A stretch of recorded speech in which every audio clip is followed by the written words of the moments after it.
YCP మాజీ Mangalagiri MLA Alla Ramakrishna Reddy గారు ఓటుకు నోటు కేసులో చంద్రబాబు నాయుడు గారి పేరును చేరుస్తూ సిబిఐకి అప్పగించాలని సుప్రీంకోర్టులో ఒక పిల్ దాఖలు చేశారు.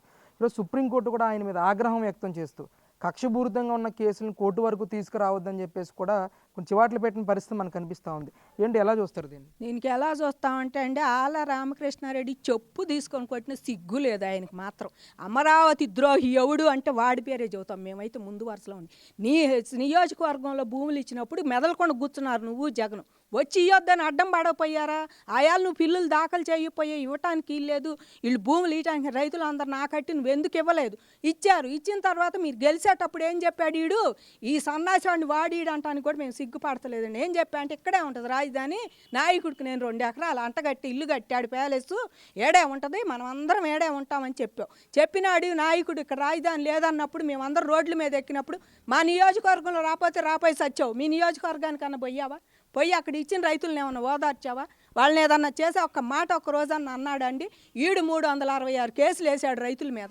ఏది తేప ఇదిగో అది నీళ్ళు ఇది పోతాయి, ముంపు ప్రాంతము, దీనికి ఏదైనా కట్టిన కన్స్ట్రక్షన్ నిలవదు, లేకపోతే పర్యావరణం అంతా పాడైపోతుంది. పిత్తుకి పోయి నువ్వు సుప్రీంకోర్టు దాకా పోయి వేసి వచ్చావు. 326 వేసి అసలు రాజధానికి అడ్డుపడింది ఆయనండి.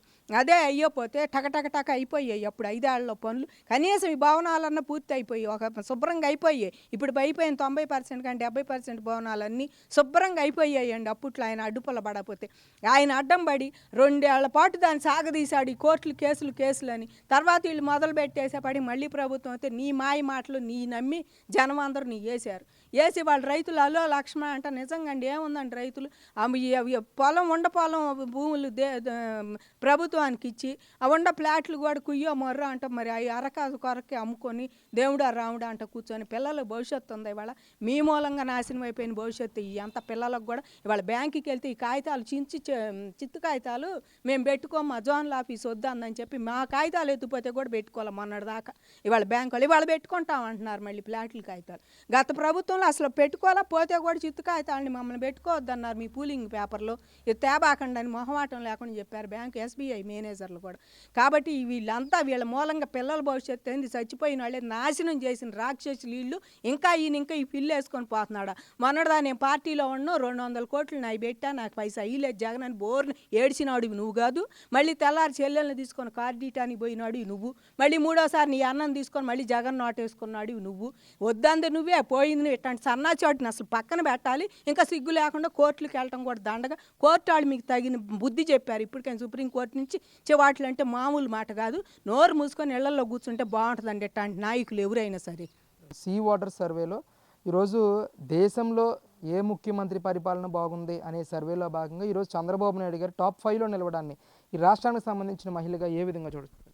మేమైతే టాప్ 1 రావాలనుకున్నామండి బాబు గారికి. ఎందుకంటే బాబు గారు 24 గంటలు ఆయన శ్రమ పడాలని కోరుకుంటారు. నిజంగా నిద్ర ఎప్పుడు పోతాడో తెలియదు కానీ పద్దాక ఆయన సచివాలయం వాళ్ళ పొద్దున పూట వస్తే సాయంత్రం 9 దాకా సచివాలయంలోనే, ఒక్కో రోజు 11 దాకా కూడా సచివాలయంలోనే ఉంటాడండి. అలాంటి ముఖ్యమంత్రి నిజంగా ఇవాళ వచ్చాడందుకు చాలా సంతోషంగా ఉంది. కానీ ఆయన ఒక్కట్లో రావాలనుకుంటున్నాము. ఆయన బాగా కష్టపడే మనస్తత్వం, కష్టపడాలని గవర్నమెంట్ ఉద్యోగస్తులను కూడా ఆయన ఎలా చేశారో పనులు వాళ్ళు కూడా టైం టు టైం పని చేసి వెళ్ళమంటారు. ఇప్పుడు పోయినసారి వ్యతిరేకత కూడా ఆయనకు అందుకే వచ్చిందండి. పాపం ఎంప్లాయీస్ మేము పని చేయలేము, ఆయన కింద అంత ఇదిగా అంతసేపు ఒళ్ళు అంచలేము అని చెప్పి పాపం ఆయన 2 చేతులతో ఓడగొట్టారు. మళ్ళీ దేవుడు అంటే జగన్మోహన్ రెడ్డి పరిపాలన వచ్చాక వాళ్ళకి తెలిసింది పనీలు ఏంటో, మరి ఎవరు ఎలాంటి వాళ్ళు మనం తీసుకున్న దాన్ని న్యాయం చేయాలని చెప్పి అలాంటి ముఖ్యమంత్రి కాబట్టి ఆయన వాళ్ళు 4వ స్థానంలో 5వ స్థానంలో ఉన్నారు. మాకైతే చాలా ఆనందంగా ఉంది.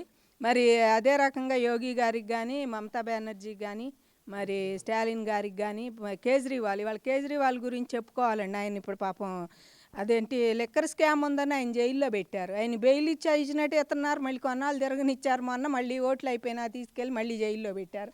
అలాంటి ఆయన కూడా 3వ స్థానంలో ఉన్నాడు అంటే మరి 2వ స్థానంలో అంటే ఆయన ఏం చెయ్యాలి? వాళ్ళ కేంద్రం కూడా ఆలోచించాలండి. వాళ్ళ జనము నాడి ఎవరు ఎక్కువ చేస్తుంటే పని వాళ్ళకి నిజంగానే జోహార్ అంటారండి. వాళ్ళ మమతా బెనర్జీ కూడా ఆమె బాగానే స్ట్రిక్ట్గానే ఉంటుంది.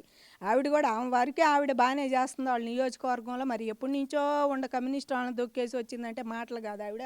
కాబట్టి మమతా బెనర్జీ గారికి, యోగి గారికి కూడా శుభాకాంక్షలు అండి. మేమైతే అభినందనలు తెలుపు. మా చంద్రబాబు గారికి అయితే మరీ ఆర్థిక శుభాకాంక్షలు జరుపుకుంటున్నాం. ఇంకా ఆయన మొదటి స్థానంలో ఉండాలి. ఈ నెలకే ఆయన 2 నెలలకే 5 అంటే 4 అంటే మరి ఇంకా సంవత్సరం చేస్తే అసలు ఆయన ఫస్ట్ ప్లేస్లో ఉండేవాడేమో అనుకుంటున్నాం మేము. ఆయన ఏదైతే విజన్ చేశారో ఆ విజన్ తప్పకుండా ఆయన చేస్తారు. ఎంత కష్టపడి ఆయన చేస్తాడు. పక్కన వాళ్ళని ఉరుకులు పెట్టించి ఐఏఎస్లు కానీ ఐపీఎస్లు కానీ ఆయన చేపిస్తాడండి. అలాంటి నాయకుడు చంద్రబాబు నాయుడు గారు. మరి స్టాలిన్ గారికి కూడా వచ్చింది, ఇద్దరికి సమానమైన పాయింట్లు వచ్చినాయి అంటున్నారు. స్టాలిన్ గారి గురించి ఒక మాట చెప్పాలండి. ఆయన ఓడిపోయిన జయలలిత గారి బొమ్మ ఇంకా పెట్టి అన్నా క్యాంటీన్లు రన్ చేస్తున్నారు ఆయన. ఆవిడది ఏది తీల. ఆవిడ బొమ్మ ఉన్న సంచులు కూడా ఆయన ఇప్పుడు బొమ్మలో ఏదైనా ఇస్తున్న రేషన్ కానీ ఏదైనా ఈ వరద బాధితులకి ఏదన్నా ఇస్తున్నా కూడా ఆయన ఏ కార్డు ఏ బొమ్మ కానీ ఏది కూడా వేయకుండా ఖాళీ సంచులు అవి ఇస్తున్నారు. వాళ్ళకి ఇవ్వద్దు, మన బొమ్మలు కానీ ఏమీ వేయొద్దు అని ఇస్తున్నారు. మరి ఆవిడ ఇంకా జయలలిత గారి ఫోటో పెట్టి అన్నా క్యాంటీన్లు రన్ చేస్తున్నాడు. మరి రాజకీయం అంటే అది కదా రాజకీయం చేయాల్సింది. ఆవిడ ఎంత పోయినా ఆవిడ ముఖ్యమంత్రికి ఆవిడ చాలా బాగా చేశారు. వాళ్ళు నీళ్లు తెప్పించారు ఆంధ్రప్రదేశ్ నుంచి మద్రాసు దాకా ఆవిడ. మరి అప్పట్లో రామారావు గారి సహకారంతో చేసుకున్నారు వాళ్ళిద్దరూ. అలాంటి మంచి పనులు ఏదైనా ముఖ్యమంత్రులు అంటే చెయ్యాలి, వాళ్ళకి మంచి పేరు వచ్చిద్ది. వాళ్ళు ముఖ్యమంత్రి అంటారు, పైన వాళ్ళకి కూడా గౌరవించి ఇస్తుంటే జనం కూడా గౌరవించి వాళ్ళ ఓట్లు కూడా వీళ్ళకే వేస్తారు. నువ్వు అది గమనించాలని జగన్మోహన్ రెడ్డి ఏది పెడితే అది పీకి పారేయటం, ఏది పెడితే వాళ్ళని జైల్లో పెడతాం, వాళ్ళని చేయటం, నానా తిరణాలు చేశారు. సోదిలోకి కూడా రాకుండా పోయావు నువ్వు 11 సీట్లకి. ఇవాళ నెలకే 2 నెలలకే 3 నెలలకే వాళ్ళ చంద్రబాబు లాంటి వాళ్ళు 4వ స్థానంలో, ఇద్దరికి ఒకే పాయింట్లు అంటున్నారు. స్టాలిన్ గారికి బాబు గారికి వచ్చారంటే నిజంగా అది బాబు గారి ఘనత. ఇంకో సంవత్సరం చేస్తే ఆయన మొదటి వరుసలోనే ఉంటాడని మేము అనుకుంటున్నామండి. ఫస్ట్ సీఎం ఈజ్ బెస్ట్ ఆయనే అని వస్తాడు అనుకుంటున్నాం మేము.